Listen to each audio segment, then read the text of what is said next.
C'est ici à Versailles que Peugeot Sport a finalisé la préparation de ces 9 X8 engagés dans cette édition 2023 des 24 heures du Mans. Au programme, des heures de simulateur pour les pilotes, la préparation au changement de pneus pour les équipes de mécaniciens et bien sûr la confection des différentes pièces pour pouvoir changer différents éléments, voire remplacer intégralement un des prototypes dans cette course dans laquelle il faudra tenir sur la durée. On parle tout de suite de la préparation de cet événement ô combien important pour Peugeot Sport avec son directeur technique Olivier Jansoni. Donc on a pu voir un peu cette préparation des hypercars pour les 24 heures du Mans. Combien ça mobilise de personnes finalement un programme comme ça? Alors le programme Peugeot Hypercar, c'est à peu près 120-130 personnes aujourd'hui. C'est le cas depuis 2020, le démarrage du programme, avec des métiers qui ont un petit peu changé. Initialement au début c'était essentiellement des métiers de conception et puis d'achat et de montage voiture. Et aujourd'hui, on a vraiment une équipe d'exploitation il restait une pôle de conception, mais qui est un petit peu moins gros qu'il y a 2 ans. Et par contre, effectivement, assemblage et exploitation des voitures de course. Donc c'est le grand retour de Peugeot aux 24 heures du Mans. Finalement, les enjeux aujourd'hui, est-ce que vous pouvez nous rappeler peut-être un petit peu cette hypercar, qu'est-ce qu'elle a comme motorisation par exemple, et donc quels seront les grands défis en termes de fiabilité? Parmi les hypercars, il y a différents règlements techniques. Le règlement technique qu'a choisi Peugeot, le Mans Hypercar 4 roues motrices hybride, c'est un règlement qui à la fois nous donne un maximum de performance, mais également est très complexe, notamment avec des voitures hybrides. Donc une complexité liée à un powertrain 4 roues motrices hybride avec un moteur électrique sur le train avant, un moteur thermique sur le train arrière. Et donc le challenge finalement c'est de garantir la fiabilité sur ce système hybride pendant plus de 24 heures en réalité, puisque ça commence dès la journée d'essai le dimanche avant la course. Oui, on en parlait beaucoup dans l'actualité récemment, justement, comme potentielle alternative aux motorisations 100% électriques avec l'objectif 2035 de l'Europe. Qu'est-ce que vous pouvez nous dire sur cet objectif, justement, d'utiliser uniquement des carburants de synthèse? Est-ce que c'est une difficulté dans un contexte de compétition? Et comment vous voyez aussi cette future offre, on va dire, de carburants de synthèse pour le grand public? Alors pour l'instant, nous, on est vraiment concentré sur cette application de ce carburant, donc 100% renouvelable, qui nous est fourni par notre partenaire Total Energy.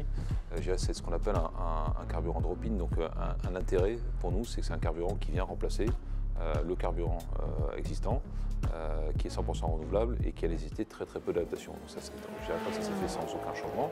Il y a eu beaucoup d'adaptations pour arriver à optimiser le fonctionnement de notre moteur avec ce carburant. Néanmoins, ça a été relativement léger et c'est toute la puissance en fait, du travail qui a été fait en amont par Total Energy. C'est d'arriver à développer un carburant qui puisse s'adapter quasiment du jour au lendemain sur des moteurs existants qui avaient été développés sur la base d'un carburant fossile. On a vu également le travail en salle de simulation. Aujourd'hui, j'imagine que c'est fondamental. Qu'est-ce que vous pouvez nous dire un peu sur ce programme? Alors oui, c'est effectivement fondamental pour nous. Ça l'a été en début de projet pour fixer un petit peu le cahier des charges de la voiture. Tant qu'on n'avait pas de voiture entre guillemets physique pour rouler et faire des essais physiques, on a fait beaucoup d'essais virtuels à ce moment-là. On a développé le simulateur quasiment en même temps que la voiture, avec un effort important qui a été mis en œuvre pour arriver à rendre ces simulations le plus proche possible de la réalité et les plus réalistes possibles. Et aujourd'hui, on a une autre utilisation du simulateur qui est de préparer les courses. Donc il faut comprendre qu'avant de rouler aux 24 heures du Mans, nos pilotes vont rouler des heures et des heures sur des simulateurs, simuler la piste. Ils vont donc simuler, d'abord apprendre la piste un petit peu. Nous, ça nous permet en tant qu'ingénieurs de pré-régler la voiture. On ne règle pas 100% sur le simulateur, mais déjà on ferme des portes, on prépare des options de réglage qu'on pourrait essayer après dans le temps de piste qui est quand même relativement limité. Et puis également, ça peut être réviser un certain nombre de procédures sur la voiture, des procédures qui sont spécifiques. Je pense à celle de safety car, par exemple, qui est spécifique aux 24 heures du Mans, qu'on rencontre nulle part ailleurs, mais également des procédures voiture, d'utilisation de la voiture aujourd'hui, qui vont répéter jusqu'à ce que ça devienne des automatismes complets. Et l'intelligence artificielle elle a un vrai rôle, on va dire, avant et pendant la course? L'intelligence artificielle, elle est implémentée non seulement aujourd'hui dans notre simulateur, mais surtout dans notre voiture. C'est une partie des challenges techniques de ce projet également. On a des limitations qui sont d'ordre sportif. Je vous donne un exemple, par exemple, on est limité pendant la course sur le nombre de capteurs qu'on a sur la voiture. Et néanmoins, des informations qui sont assez vitales pour nous, pour le pilotage de nos stratégies de performance ou de fiabilité, et donc qui ne sont pas disponibles réglementairement. Et notamment, une des applications de l'intelligence artificielle aujourd'hui, c'est d'émuler ces capteurs en mesurant d'autres signaux sur la voiture, en recalculant, parce qu'on a pu apprendre quand les capteurs étaient présents, en recalculant ces informations manquantes qu'on va utiliser ensuite par de la stratégie. Donc ça, c'est une application concrète de l'intelligence artificielle et qui est au cœur de nos challenges techniques aujourd'hui.